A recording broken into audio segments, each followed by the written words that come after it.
5 babae na naimbitahan mag-inuman, nire-recruit na pala sa prostitusyon at 4 sa mga ito, menor de edad. Dahil dyan, isang operasyon ang ikinasa para mahuli na ang bugaw na si alias Patricia. Mayo nitong taon, nakatanggap ng report ang National Bureau of Investigation, Organized and Transnational Crime Division o NBI-OTCD. May illegal daw na binebenta ang isang transgender sa Maynila. Ang kanyang ninenegosyo raw online ang sarili niyang mga kaibigan. Agad na isinagawa ng NBI-OTCD at Destiny Rescue Pilipinas ang kanilang pagmamanman. Magsasabi siya na mayroon siyang mga minors na ages, usually 14 to 17 ang sinasabi niya. So pag nag-usap na kayo, tatanungin ka kung ilan yung kailangan mo. Pag sinabing 2, 3, yun, magsisend siya ng photos. So papipiliin ka niya doon.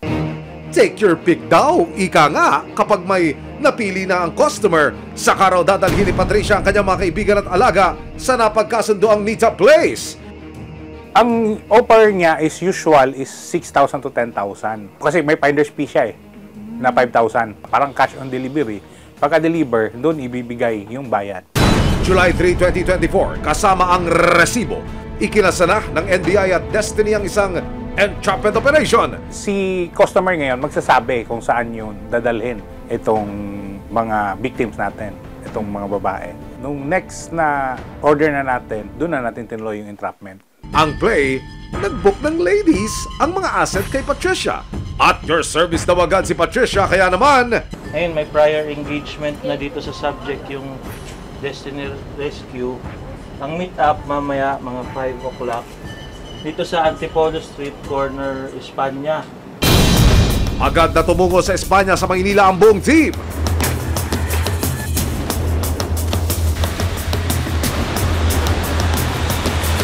Sa loob ng unit na ito, sa isang baupang building sa Espanya, Maynila, pinapunta ng mga asset ng NBI ang target na si Patricia at ang kanyang mga alaga. Update sa loob, nakapasok na po yung agent, then waiting na lang yung subject na mapakita.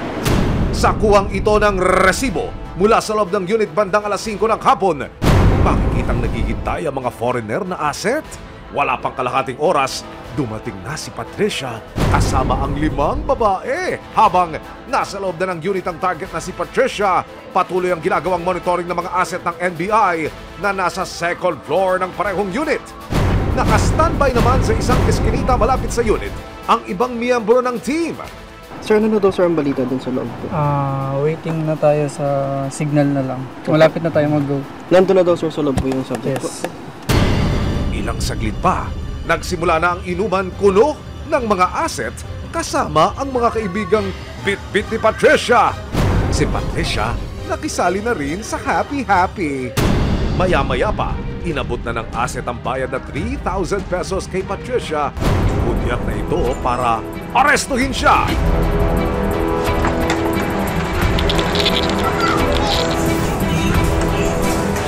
Tawag kami ng NBI. Entrapment operation ko. Arestado ka. Yuko na lang kayo, yuko na lang kayo. Na-arresto ka namin ha?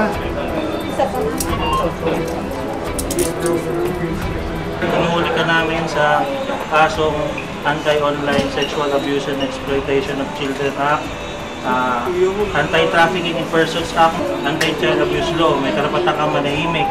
Ano man sabihin mo ay maaaring gamitin laban sa iyo. Patricia, happy-happy is over! Ang mga social workers sinagip ang 5 babaeng kasama niya. Naka-record ka rin para.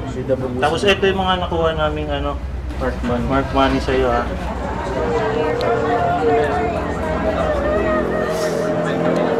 Nakapanayam ng resibo si alias Patricia sa loob ng unit. Gate niya, kaibigan niya mga babae at broken-hearted lang daw ang isa sa kanila. Usapan ko kasi inom eh. Kung sinabihan mo sila na mag-iinom, anong sabi nila sa'yo? Sige lang po, inom lang daw po. Dagdag pa ni Patricia, mga nasa tamang edad na ang kanyang mga kaibigan. May 18, may 19. Meron po bang mas bata pa po sa kanila? Wala. Dinala sa tanggapan ng NBI ang suspect na si alias Patricia kasama ang 5 babaeng kanyang nabiktima umano.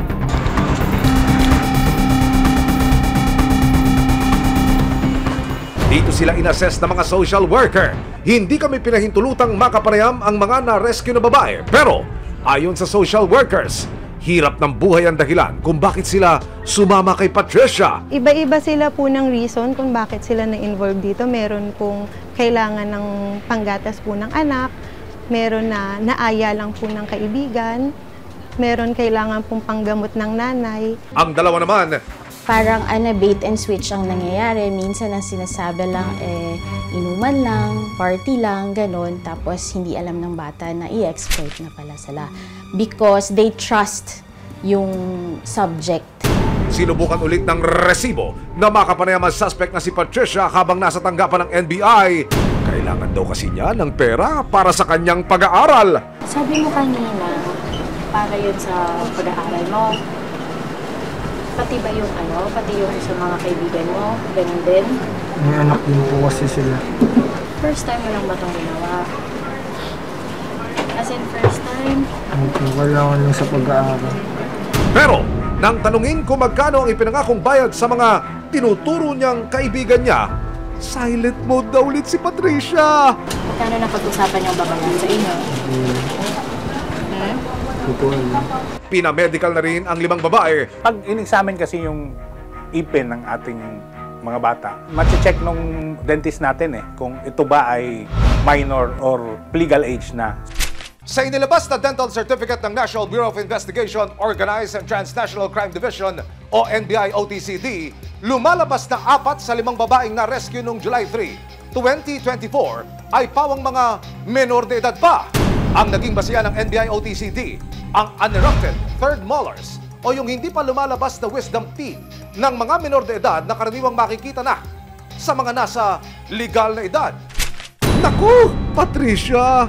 What have you done to your friends? Kasalukuyang nasa isang shelter sa Mandaluyong City ang mga na-rescue na kababaihan at mananatili sila roon hanggang matapos ang kanilang rehabilitation. Nakakarap si alias Patricia sa patong-patong na kasong paglabag sa Republic Act 11930 o yung Anti-Online Sexual Abuse or Exploitation of Children at Anti-Child Sexual Abuse or Exploitation Materials Act, paglabag sa Republic Act 9208 o ang Anti-Human Trafficking Law at Republic Act 7610 o ang Special Protection of Children Against Abuse, Exploitation and Discrimination Act. Nasa pangangalaga naman ng NBI ang suspect na si Patricia. Naghihintay na tayo ng commitment order ng court. Yung sinampa naman natin ng kaso sa kanya ay pinabura naman ng Department of Justice. Paalala ng NBI-OTCD sa mga magulang. Ang payo natin, yung sa mga magulang, i-monitor talaga natin yung activities ng ating mga kabataan. At huwag natin silang pabayaan kasi katulad nito, nasilaw sila sa ganitong gawain at kawawa naman sila dahil pinagsamantalahan sila para ipasok sa ganitong gawain. Kasabay ng pagtugis ng mga otoridad sa mga nasa likod ng sex trafficking sa bansa, isa-isa na rin sanang matulungan ang mga naging bihag ng ganitong kalakaran. Lalong-lalo na ang mga menor na tila inagawan ng kanilang kamusmusan.